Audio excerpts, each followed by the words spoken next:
over 70 mayors all across the country reaching out to her with their own experience with the mass shooting and offering their help and their condolences, which she actually called, quote, a little sad that so many mayors have so much experience to offer and to help the city of Dayton as they recover. It really seemed like it was 8 against 2 last night as the contenders kind of went one by one, taking turns going up against the more progressive leaders on stage. There are predators out there trying to engage with these kids and get pictures or meet them. We've got to talk about just a mess outside, and Ashley, I hate to say this on Mother's Day, but I think Mother Nature has lost her marbles.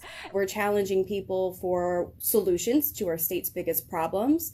I've covered that, in a number of different ways, from infant mortality. There's a huge disparity between black babies and white babies making it to their first birthday. Infertility is something that affects so many women, so many couples.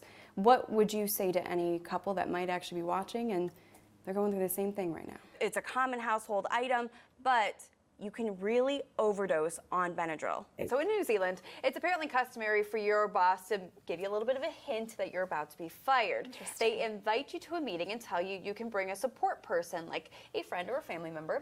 One guy opted for neither, and if you can see over on the left-hand side, he brought a clown to his firing. Okay. We have followed your entire journey from when you were stuck in Wuhan to getting evacuated, and we talked with you while you were in quarantine. Now you are free, you are healthy, you have palm trees behind you. What does it feel like? He writes, quote, Americans should be concerned about the denial of fundamental constitutional rights of the President of the United States. Can you explain the strategy behind op-eds like this one? So that's right. Tell him, say, we need more fosters to take in pups just like Stu. Give him a fighting chance at life. We are following breaking news this morning of a mass shooting in Dayton. Police say 9 people are dead and more than a dozen others are injured.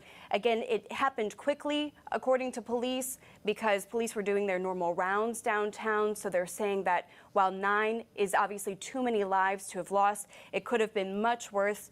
Families are continuing to gather right now in the convention center in Dayton as they're trying to learn more if they haven't been able to get in touch with their family members to learn if their family member was injured or is one of the dead. Again, we have 9 people who have been killed.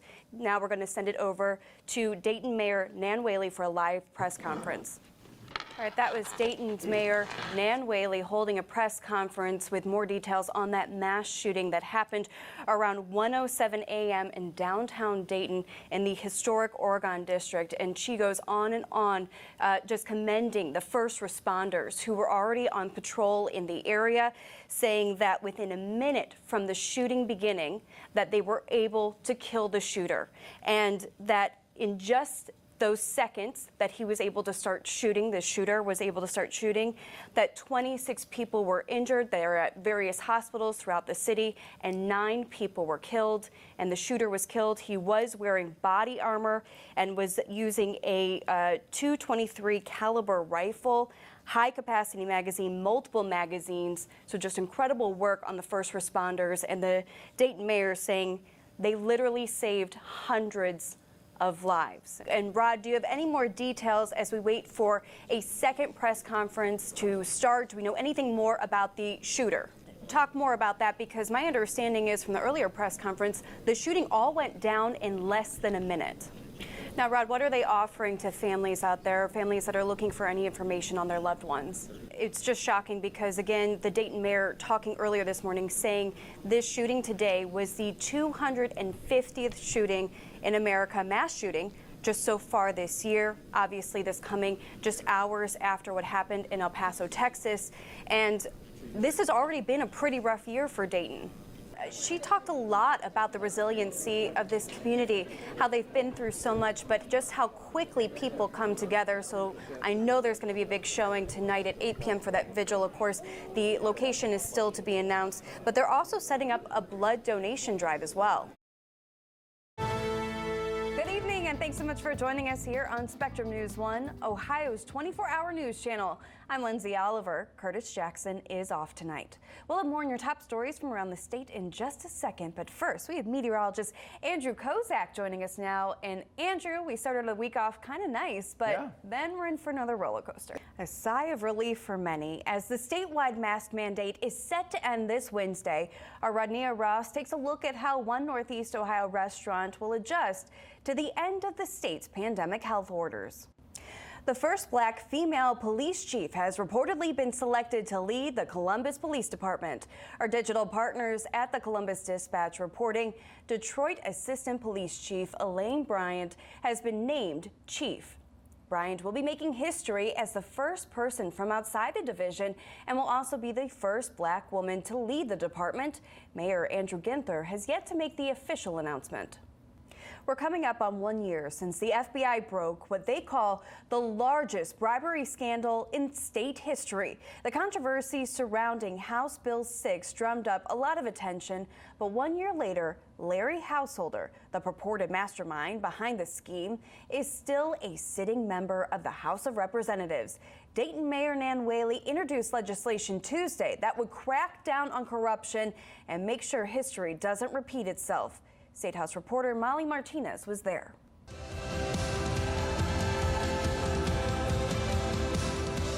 June 1st marks the start of Pride Month. Pride, of course, is a time to celebrate and support everyone in the LGBTQ community. A little history on this month. June 28th marks the anniversary of the day New York police raided a gay club called the Stonewall Inn back in 1969. That triggered protests that gave birth to the modern Pride movement. Bill Clinton became the first president to recognize Pride Month in 1999. Barack Obama also declared June LGBT Pride Month beginning in 2009. Thousands of students from Columbus City schools graduate this week, but there's one high school student who graduates Wednesday, and she is beating the odds time and time again. Our education reporter, Tanisha Johnson, brings us her story. What an incredible young woman. Cowan is set to graduate Wednesday. She hopes to one day own her own business. Right now, she is staying at My Place Transitional Age Program in Columbus. It helps kids aging out of foster care get the life skills needed to live on their own. Members of Congress are pushing for an investigation into the shooting death of 16-year-old Ma'Khia Bryant. Members, including Ohio's Representative Joyce Beatty and Senator Sherrod Brown. The investigation request is on behalf of the birth parents of Ma'Khia Bryant. Before the deadly shooting, Bryant had spent 2 years moving between 5 different foster care homes. The lawmakers say the federal government has a responsibility to protect the civil rights of the children and parents involved in federally funded foster systems.